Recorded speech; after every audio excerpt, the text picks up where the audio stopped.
hope I'm centered. Wonder if the quality is good enough.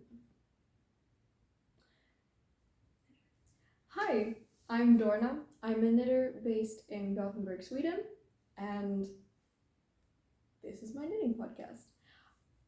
I've half thought of a name for the channel and the knitting podcast, and I'm half sold on it. So if you have suggestions, please let me know. I sort of came up with the ambitious sloth because I feel like I have a lot of ambitions, but I'm such a lazy person. Or I'm not lazy, I like my free time. Anyway, that's completely off topic. So, working title, welcome to the Ambitious Sloth Knitting Podcast. I already introduced myself, my name is Dorna.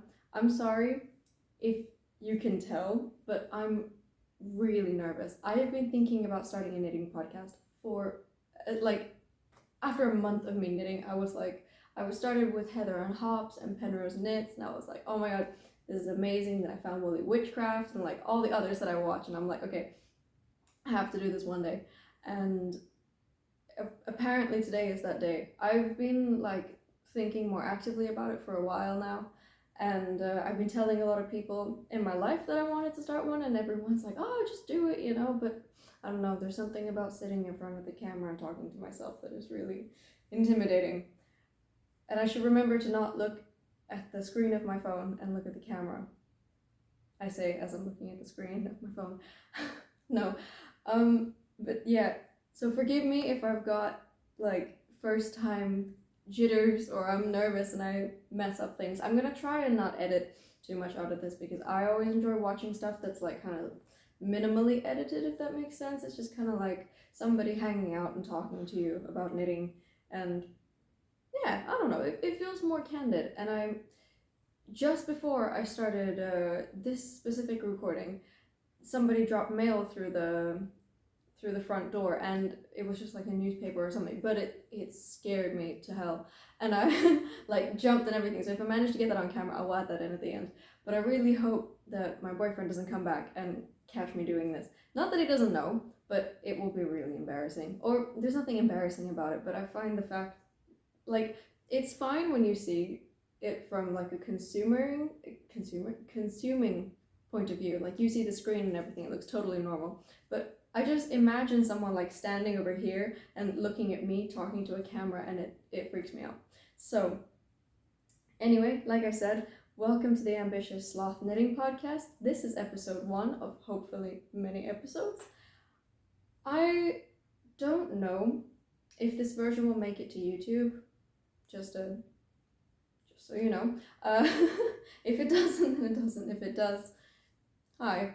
I didn't really know where to film, but yeah, I don't know.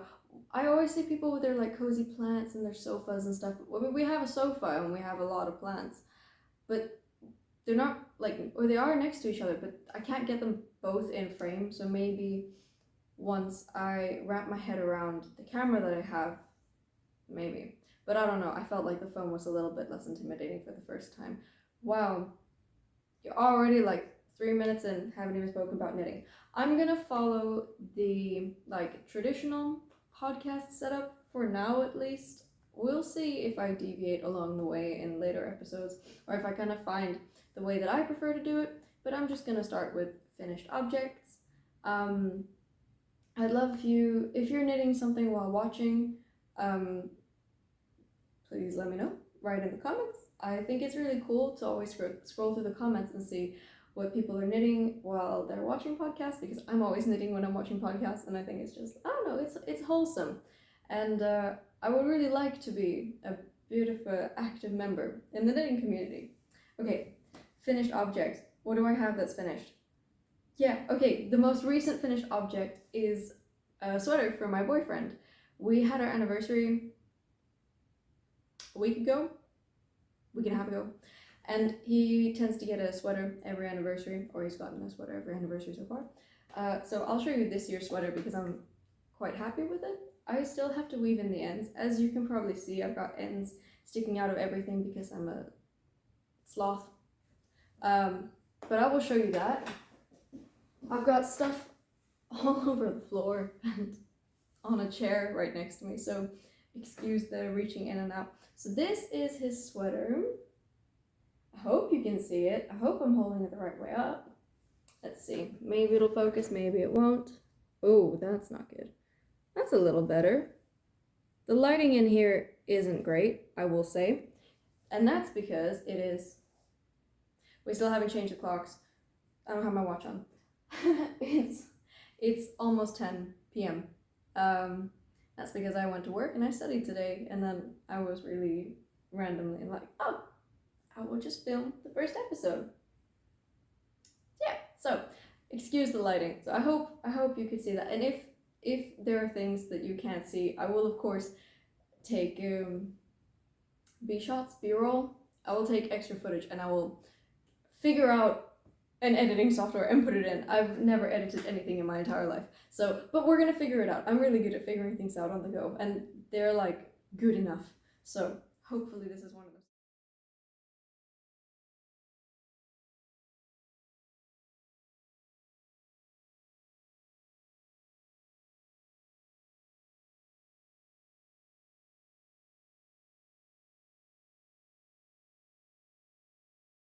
This is his sweater. I used a vintage pattern. I don't know the name of it, like cable polo men something. I don't know. But he wanted something with like a chunky neck, and I think this is a pretty chunky neck. It folds over pretty nicely, and I just took out the lifeline. Yeah, the lifeline. Because I was a little bit worried that it'd be like too long or too short or whatever. Because he's got I don't know. People's necks are different lengths, so I was like, okay, I just want to make sure before I like cast off in a tubular bind off, which I had never done before at this point. Now I'm doing it on everything that I'm working on, so whoops. Yeah, I used the yarn Fritids Garn by Sandnes Garn. I think it's a Norwegian brand. Wow, great start, awesome start. I really should have notes, but we'll see. Maybe I'll learn. But yeah, I used the Fritids Garn. I don't know what the colorways are. There's just numbers on the ball bands, and I didn't order them online. There's a yarn shop. If anybody watching lives in Gothenburg, it's really close to Kungsportsplatsen. It's like between Domkyrkan and Kungsportsplatsen. I think it's really wholesome. They've got like a big Sandnes Garn collection there, and I usually go there. I get reasonably good prices there. So yeah, and they're always really friendly. So yeah, I wish I could remember the name. Broderi or Garn, kanske. I don't know, but something. But they're really nice and they're really sweet, and they recommended this yarn for this pattern. Because I was a lot worse at gauge swatching when I started this, which was like 6 months ago, and now I don't know, something clicked in my head. And I was like, aha, that's how you use gauge swatches. Because I learned to gauge swatch after I tried to knit Ghost Horses by Caitlin Hunter. Ooh, good guess. I will put it in if I got that wrong. Excuse me, the actual designer. But I tried to knit Ghost Horses around this time last year, and it was going to be like the first sweater that I made for myself. And my intelligent brain was like, oh, you don't need to gauge swatch. Psh. And it's a colorwork pattern, and I used a yarn that was slightly smaller than what it called for. I don't remember what it called for or what yarn I used. I've balled it up and I don't have the ball bands anymore, but it's somewhere, and I will do a gauge swatch when I use it. But I would have been lucky if that fit a toddler. I got like halfway down to the yoke, like I finished most of it, and like, not most of it, but I finished a good portion of it, and then I'd not cast off, but I'd like put the stitches on scrap yarn, or the sleeves on scrap yarn, and I was like ready to deal with that. I was like, okay, fine. And then I just kind of held it up, and I was like, maybe not. So that sat in the closet for a while, and then I ripped it out like a month or two ago, and I was like, okay, that's enough. That's cool, but that's enough. that can go. So this is my my latest finished object, literally finished a week and a half ago. And I'm really happy with it, and Erik likes it, so that's the important part, as long as he wears it. So we'll see what he gets next year. So that's this one done. Do I even have any other like recent finished objects? I don't even think so. I think it's been a lot of like whips and then me just not finishing them. But I will just show you a few more things that I've got going on, because I don't want it to be a 10-minute podcast, but hopefully it doesn't go too long. I'm gonna try and find the like sweet spot there. I don't know what the sweet spot is, but hopefully. We'll see. But two knits that I've been thinking a lot about. So this one is finished, and it's another vintage pattern. I learned to knit from vintage patterns. I borrowed Erik's mom's like long straight needles, and she only had like 1 or 2 sizes or something, but they're from like the 80s. And I was like, well, I'm gonna use these before I commit to knitting and buy my own needles and everything. And so I knit Erik's second jumper in that, and I can show you that another time. This will get really long. But I knit his for his second jumper in that, and I was really happy with it, so I bought my own circulars and everything. But I learned to knit on vintage patterns, which looking back, I think that's kind of funny. I have a tendency to do that. I'm like, what's something difficult that I can start with and just like set myself up for failure? And then, like I said, it's like, it's good enough, and I'm like, awesome, I'm just gonna keep going with this. But I don't know, I like a challenge. But I don't know, I made this like, I want to say 6 months ago, and I made it for my mom. And it wasn't like oh, I want to give something to my mom kind of thing. I did want to give something to my mom, but she was gonna move. So she lived in Sweden for a little while, but she was gonna move back to the Middle East. And I was like, well, you're not gonna get much use of knitwear when it's really hot or it's really warm. And unfortunately, my parents don't get so many knitted things from me, because it's really warm where they live, and I don't know who wants to have merino wool on them when it's like over 40 degrees. So Celsius, not Fahrenheit. So yeah, but I had some leftover yarn from a blanket that I made for some of Erik's family that had a child, and I made admittedly not the nicest blanket for them, but I made a blanket for them. And I had some leftover merino wool. I think it's a superwash merino, but I'm struggling to find the name. I don't know. Anyway, it's a superwash merino, and I think it's by Sandnes Garn as well. So, but I will show you. It's just the leftover yarn that I had. It's a scarf, and it has like a little cable pattern. So that's the first bit, and then there's like the second. Oh, all right, the second bit, and then the third bit. And I think the individual bits are quite nice, but I don't know how I feel about the whole scarf in itself. I don't think I will ever wear it. And then my darling mother took it when I gave it to her, and then didn't wear it a single time, and was like, you know what, I'm not using it, give it to someone who will. So I was like, yes, thank you. And then I got to meet one of my little cousins for the first time in a while, and he was going on about how he wanted a blue scarf. After he saw me knitting, he was like, oh, I want a blue scarf. And I don't know if he was kidding or not, maybe he was kidding, but I was like, I have a blue scarf at home that's just sitting around not doing anything. So I'm hoping to give this to him for Christmas. Just gotta message my uncle and get this to him, get it wrapped and get it sorted and give this to him for Christmas. I hope he likes it. I hope he uses it. And then if he doesn't use it, I hope somebody else uses it. Because the worst thing, in my opinion, is something that you knit and it doesn't get used. Like, I don't care if it gets damaged, if it gets holes in it, like, whatever, destroy my knitting. But use it, like, do something with it. Like this, oh, I should have started with what I was wearing. Okay, we'll do that in a minute. But yeah, I think you're supposed to use, oh, hair, sorry. I think you're supposed to use the things that people knit for you, even if they get damaged, even if they, like, I don't know, but you should use your knitting. If somebody has spent time knitting something for you, use it, make holes in it, get it dirty. It is washable most of the time, hopefully. I don't know. I have opinions on this, so. But I hope this gets some use, because I'm not using it. I feel like it clashes with a lot of things that I wear, and it was just kind of a scrap yarn project to use up yarn. But yeah, that's this one. And then I have this is actually a work in progress, but I'm thinking of ripping it out. And that's because I got really upset with it, and I haven't knit on it in like 4 months.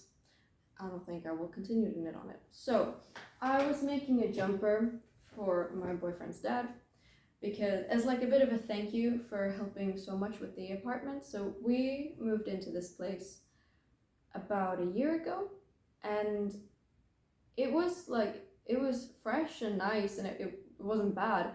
But the previous owners had done some things that we weren't super happy with, and we wanted to change the colors on like the walls and stuff, and just some like small renovations and stuff. And I'm not the handiest person in the world. I think I'm fairly handy. I mean, I knit, I can use a screwdriver, I can assemble IKEA furniture.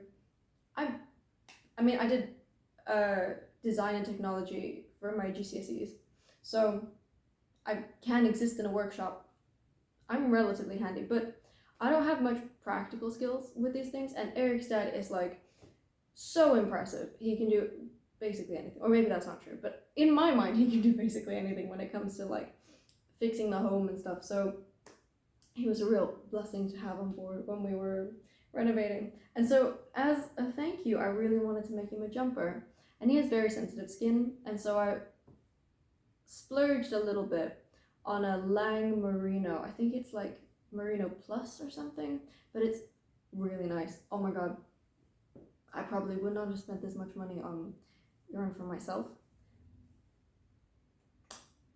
but I hope to one day, because this is like luxury. It's superwash, and I'm not a huge fan of superwash, admittedly, and that's for like environmental reasons or whatever. And again, admittedly, I'm not as read up on these things as I probably should be, and I have quite sensitive skin, so I have to find like a bit of a balance between like superwash merino and really rustic Icelandic wool like Letlopi or something. And I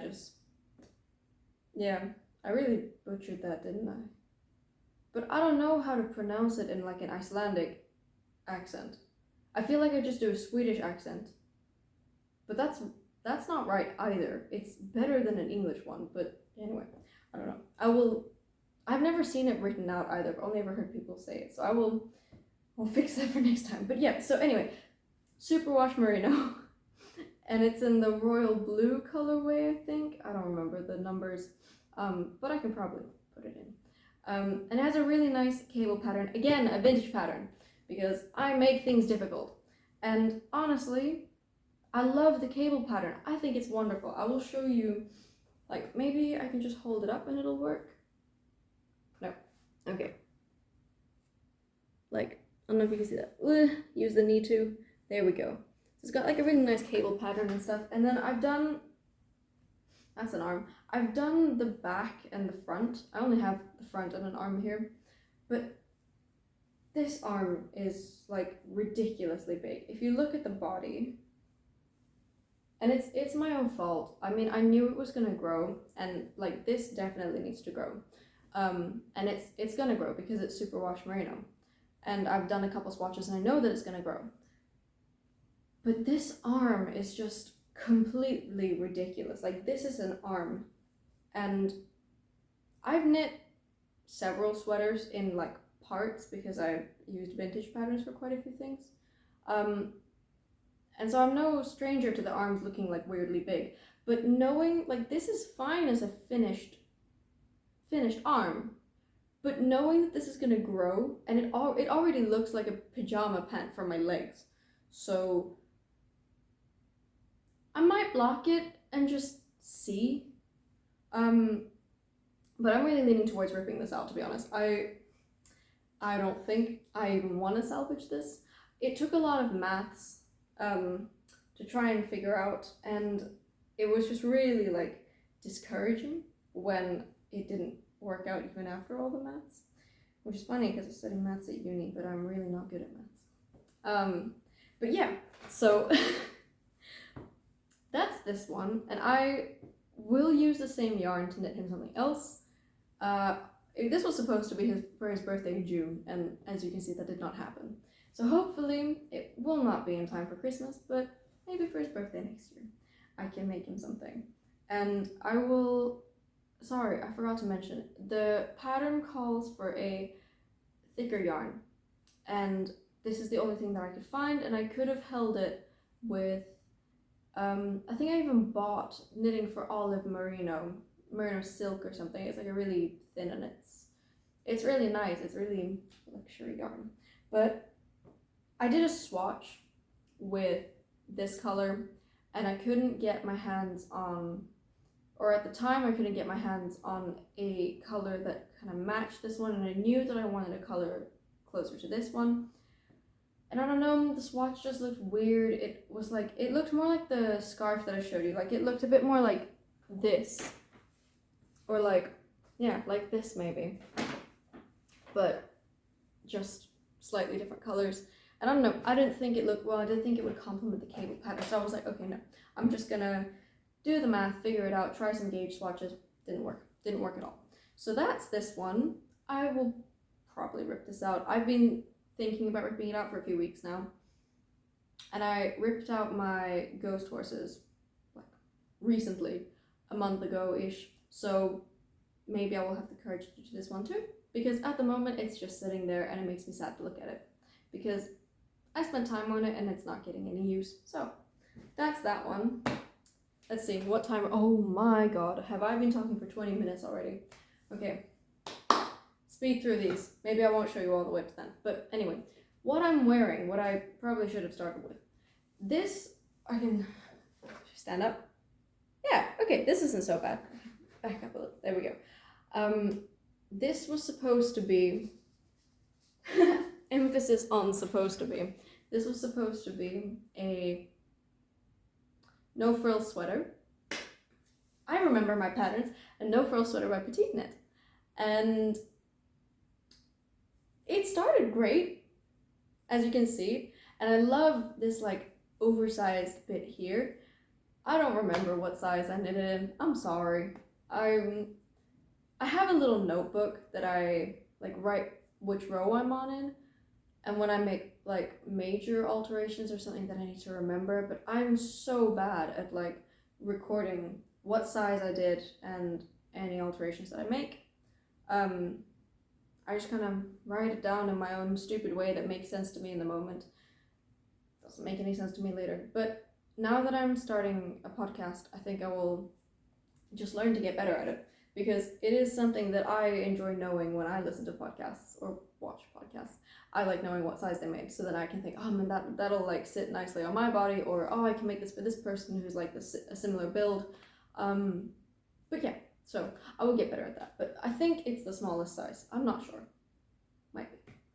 Anyway, I made this in double Sunday in one of the green colorways, as you can see.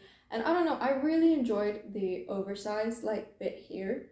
And I almost definitely will revisit the pattern to make an actual no frills sweater, just because it's so incredibly comfortable. And Double Sunday is a merino yarn, again, from Sandnes Garn. I think there's a bit of a trend here. Excuse me. I think there's a bit of a trend here. I don't know. Their yarns are nice. I enjoy the yarns. And it's so soft. This is one of my favorite sweaters that I have. It makes me happy every time I wear it. And I don't know, there's been a bit of a green theme in my life lately. But it kind of complements most things in my wardrobe as well. So that's quite a nice plus. But yeah, this has seen, I didn't knit this that long ago. I think it's only been like 9 months. And it's pilling pretty bad, man. It's really pilling. Especially like underneath the arms or like here.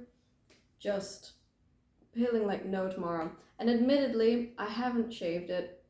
I know I shaved it once. But I haven't shaved it like properly. I just kind of did a quick pass with like a regular razor or something. And the pilling doesn't really bother me. I don't really mind as long as the like garment stays intact or it doesn't break more than I can mend it.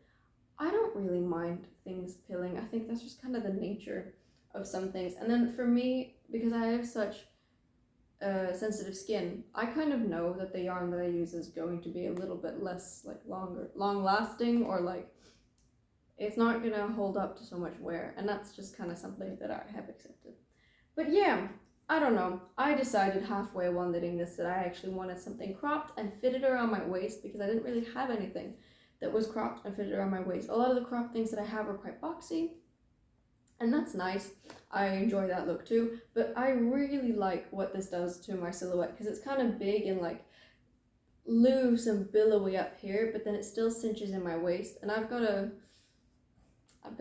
reasonably small waist, but it means that like things can always be a bit baggy around my stomach, and my waist to hip ratio is really nice. I'm not complaining at all, but it means that finding clothes that fit me like nicely without having like weird baggy stuff everywhere can be kind of hard, and I'm really anti fast fashion, so I try not to buy new clothes when I can. So that can make things fitting a little bit tough. And so I really wanted something that would cinch me in at the waist a little bit, so that I could have this like relaxed look, but still have, I don't know, a mini itty bitty waist. And I think it fits the fashion trends of today too. And I'm sorry, again, reminder of me being a sloth. Yeah, no, I think it fits today's fashion trends too, and it's always nice to be a little bit trendy. So that's this jumper, and like I said, it's one of my favorites. In love with it. I love it so much. So on to whips. What am I going to show you? So this one is entirely Laura from Penrose Knits' fault. Like, I don't think she's ever going to see this, and yeah, but if she does, Laura, this is your fault. I was working on Erik's sweater, and the deadline was approaching, and I was watching I was like catching up on her podcast, because I'd fallen behind a little bit with all the podcasts and stuff once school started again. And I saw her knit, what is it called now? The Ingrid sweater by Petite Knit for her sister. And I was just like, I have to have it. I have to have it. And then I was thinking, no, you gotta wait until, you finish the first one. Come on. I'm not usually a very monogamous knitter, but when I'm working on a bit of a deadline, I do like to only work on one thing, because then I can I'm like, oh, I want to knit, and I can force myself to knit on that one thing. Not that I think you should force yourself to knit on things, but I find that when I'm knitting on a deadline, if the deadline isn't too soon, I just want to procrastinate things, because my brain likes procrastinating. I don't know, it's like, oh, but we can do it later. And then suddenly it's like a week before the deadline. I'm like, knit quickly. And then I don't know, it takes the joy out of it. So I prefer to just kind of force myself a little bit. And then it's not that I don't enjoy knitting it, but it's like, okay, you knit on this. And then once I'm like 5 stitches in, I'm happy. But just the like starting it can be a bit difficult. But Laura made me. So, excuse my bags. I should have opened the bags beforehand, but maybe this is a nice moment to show off my cute bags.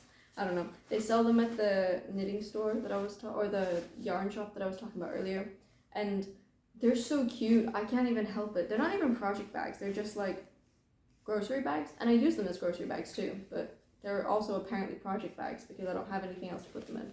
But this one has sheep on it, and I think it's really cute, so I think it's quite fitting. Anyway, sorry, segue. Let's see if I can open this up without dropping everything. Okay. Maybe I'll speed this part up. Okay, so this is how far I've gotten. I've gotten both sleeves done. I'm obsessed, I think is the right word for this. I'm a bit of a process knitter. I really enjoy the process. I love the magic of knitting. I feel like it's like magic. You do weird things with needles, and then all of a sudden you have a fabric, and it's cool. But yeah, I'm obsessed. I don't know if this is gonna like sit on me as nice as I wanted it to. As you can see, I've put it on like waste yarn while I was doing the sleeves. So the body was on waste yarn. or scrap yarn while I was doing the sleeves, and I don't know. I'm not entirely sure. Maybe it will block out, and I think I will just stretch it when it blocks. I don't usually like block things. I just kind of lay it on the ground, but maybe I should give this a bit more of an intense block. The 2x2 rib, in the way, I mean, it's kind of the nature of 2x2 rib, but it kind of like squishes itself a little bit in the way that you'd expect a cuff to, which is nice in its own way. And I won't be sad if it doesn't block out. I will just get used to it and I'll be very happy with it either way. But I kind of wonder, would I have wanted something that's like a little bit more straight on the arms? So I didn't do the decreases on the arms. I kind of wanted a straight arm, and then I was hoping to cinch it in at the cuff a little bit. And that's what I did on this side. And I think it worked out quite nice. Otherwise, I followed it to pattern, and did a tubular bind off. Again, learned from Erik's sweater, and I'm obsessed with it, and I think it looks amazing. I don't know why I didn't do this earlier. Yeah, and I don't know. Kat from Heather and Hops is like convinced me. I used to follow sleeves like very strictly to pattern and want them to be quite tight, but after knitting this one that's like a little bit looser, and then seeing, oh, which one was it that changed my mind? It was the sweater with the spider web around the yoke that Kat from Heather and Hops has knitted, that is on my wish list. But maybe I've got it completely wrong and I apologize if I have, but I think she did the sleeves straight and then knit the cuffs. That's what they're called, right? The cuffs. She knit the ribbing like a little bit smaller, so it's not like a balloon sleeve, but there's still like a bit of fabric, and I don't know, I thought it looked amazing. So I was like, okay, I'm gonna not go for the same look, but I also want a bit of a baggier sleeve, and I don't know, it's not gonna be a home jumper at all, but it is gonna be a very comfy, chill jumper. So that's kind of what I was going for. And this sleeve worked out. I don't know what happened. I must have been exhausted when I knit this one, because they're not the same length. Let me show you. And I'm not gonna go back. It is what it is. I have a very it is what it is approach to my knitting. I hate going back. If it's like not super far back, then I will like tink back, or I will rip back a little bit to fix glaring mistakes such as this. But at the same time, I feel like, isn't it kind of the nature of like hand knit things to be a little bit imperfect? I'm a very imperfect person, and therefore I think it's quite poetic that my knitting is also extremely imperfect. I don't know. Also, as I've mentioned, I'm lazy, so anyway, I don't know how I did it, but it's like, here, look at this difference. It's not a small difference, like and then on top of that, I somehow forgot to do decreases for the cuff. So if I hold them up like this, you can see that, right? Oop, I'm falling off my stool. You can see that. That's a little bit ridiculous. But I tried it on, so after I'd done this, and I did quite a bit of this. I think from like halfway through the cables to a little bit into the like 2x2 rib while I was really tired. I don't know why I was knitting. I was having one of those, like, I'm not gonna say hyper focus, but it is kind of hyper focus. You know when you like sit and you start knitting or you start doing anything, and then all of a sudden it's like 5 hours later and you haven't gone to the bathroom, you haven't eaten, you haven't done anything, and then someone interrupts you and you're like, oh, I really need to pee. Oh, I haven't eaten in a while. Haven't had any water either. Yeah. It was one of those sessions. It happens fairly often. But yeah, and then I was like, okay, no, I need to sleep. It's ridiculous. I can't keep going. I'm gonna fuck up. And then the next day, I continue knitting, clearly without thinking. And then I cast off, and I'm like, why does it look so weird compared to the other one? like just kind of staring at him. I was like, something looks wrong. And so I tried it on and I was like, it is a little lopsided, isn't it? Then I measured them and took a closer look, and they're pretty off. But as I said, such is the nature of my knitted garments, I don't care, quite frankly. If anyone's gonna say anything, I started wearing a sweater that I made for myself last year that is full of mistakes, and kind of, I not refused to wear it, but I didn't wear it so much because it was so full of mistakes. And now when I look at it, I barely see them. And might not be exactly the same with this one, but hopefully. Wow, this is a really rambly episode. I'm so sorry. We'll see if this makes it to YouTube. Maybe it should make it to YouTube, because then people that enjoy rambly stuff will stay. Excuse me. Are we done? People that enjoy rambly stuff will come to my channel, and I'm not like luring anybody with a nice short episode and then they're like, oh, why is her video so long? Yeah. Anyway, so this is the Ingrid sweater, and I'm using, oh my god, you have to say this stuff at the start, come on. Yeah, I don't know if you can tell that I'm nervous. I'm using the Filcolana Peruvian Highland wool, and I'm in love. I did not think I would enjoy this yarn as much. I bought a sweater quantity of it to knit a sweater for somebody very close to me, and after I got so mad at Erik's dad's sweater, I was like, no gift knitting for a while. What getting that? So I was like, okay, fine, you have to use up the yarn that you have in stash before you go out and buy more. That's kind of a rule that I have. If I've got like quite a bit in stash, I have to use up like almost all of it, and it has to be mostly like scraps and stuff, well, not scraps, but like leftover yarn from projects for me to then go out and buy new yarn. And that's how I keep the hoarding down to a minimum. It's not working, but that's completely beside the point. But I had this yarn and I was like, okay, I'm just gonna cast it on. I love it so much, I'm gonna cast it on. And it's slightly thicker than, or it's, yeah, you say that it's a thicker yarn. It's a thicker yarn than the pattern calls for. I think it's an Aran weight, and the pattern calls for like it's a really good question. What does the pattern call for? I want to say DK, but I'm not sure. Anyway, but this is when gauge swatching clicked in my head, because instead of using 4mm needles, I did a swatch with 3.5, and I hit gauge perfectly, and I was like, aha, that's how you're supposed to do this. That makes perfect sense. And now the things that I've swatched, I've swatched quite a few things, but I can talk about them when I actually cast them all. The things that I've swatched now make perfect sense to me, whereas before I was like, what am I doing? So that's the Ingrid sweater. Let's see, I will just dump this on the floor. Whoop. Okay, next. Oh, this is not actually knitting. That's the right bag, right? Yeah. But I don't seem to have the project in here.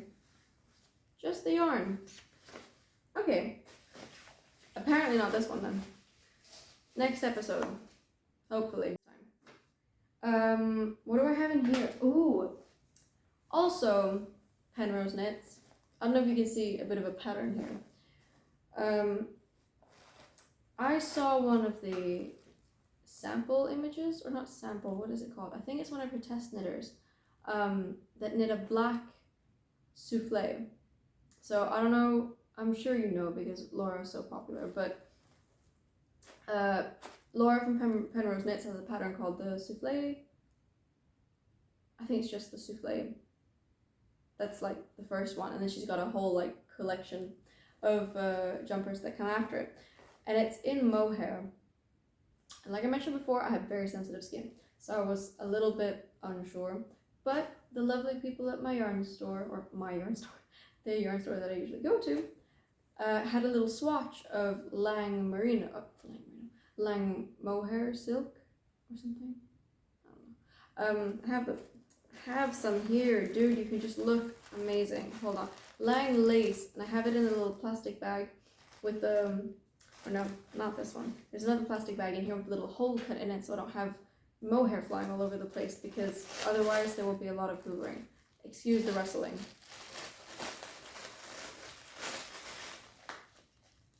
Yeah, mohair super kid silk. And I know nothing about mohair, by the way, so I'm hoping, I trust that none of the people that I watch are super bad when it comes to animal cruelty, especially when it comes to recommending yarns.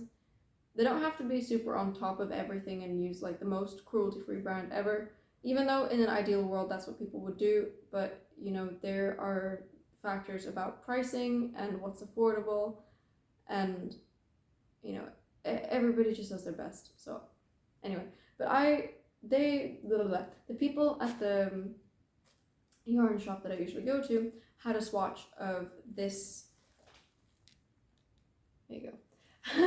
Had a swatch of this super kid silk, and they were like, oh, well, just, I mean, we're not gonna, the swatch is not gonna get displayed or anything, so just rub it on your neck or whatever and see if it feels itchy. Rub it on your face or whatever. And I was like, can I actually? But yeah, I did it and it didn't feel itchy at all. And I was like, oh, maybe I can actually do this. And it was reasonably priced as well. So got myself a few balls, and let's see. I love this pattern because it fits, or at least for now, it fits in such a tiny little project bag. And this project bag, I don't actually know who's done it. It says scarves here, which is like sea, sword. Sjö is like lake. It's not sea. It's hot. You can see my Swedish. It's not great. But yeah, sjösvärd is like lake sword. I don't know, but I think this is an adorable project bag. Again, I got it from the yarn shop. They said it was an independent person that had like given them a bunch to sell, but I think it's absolutely adorable. It's got little bumblebees and like little stamped stuff on it. It's one of my favorites. But yeah, here is as far as I've gotten on it. This was kind of like a summer project for me. And oh god, here we go. I'll probably speed this bit up. Oh my god. Don't look. Me and my shame. Yeah, so it looks like this right now. Let's see. Can I? Yeah. It just looks like this. It's just the yoke. This is what it looks like in front of skin. So it's just the yoke for now, and I think I'm also doing the smallest size in this. I don't know, maybe I should have more positive ease, but I quite enjoy things that are a little bit tight sometimes, so I'm gonna go with the smallest size, and you know, I can always work back. But anyway, this was a bit of a summer knit. I went to the UK to see my brother because he moved there quite recently, and it was his birthday, and I took this along with me. And of course it's mohair, so it takes a minute. And also a slow knitter, so. But it's not really scratching that itch at the moment for like, I'm sure I'm not the only one that has this, but when the weather changes towards like winter or autumn, I get this like craving for really thick jumpers and thick fibers, and I just want to be like wrapped in wool, and I don't know, the mohair isn't really giving me that, like isn't really scratching that itch right now, so I will probably come back to that in the spring or in the summer or something. But in case I don't, I want it, sorry, I've eaten recently, in case I don't come back to it, I do want it to be on record that I attempted the souffle. So now that one's out the way, what's in here? Honestly, it doesn't matter that much. Like what you like. I should learn to do that too. So, that's everything. We've made it to 49 minutes. Pretty damn long for a first episode, in my opinion. Although I think I've watched longer for first episodes, so. But anyway, I digress. Thank you for joining me today. Oh, that feels weird to say. Okay. Thank you for joining me today. It's been a real pleasure having you here. I wonder if this is the version that gets put out on YouTube.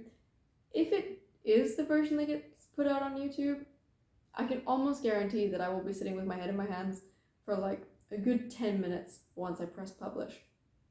But we'll see. Yeah, I hope you enjoyed it. Please let me know if you've been knitting on something while I've been rambling for almost an hour.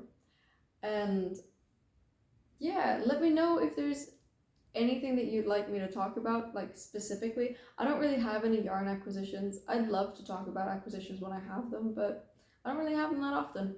So, yeah. What do you even say? Thanks for joining. Why are you here? Thank you for listening to me. But yeah, thank you for joining me.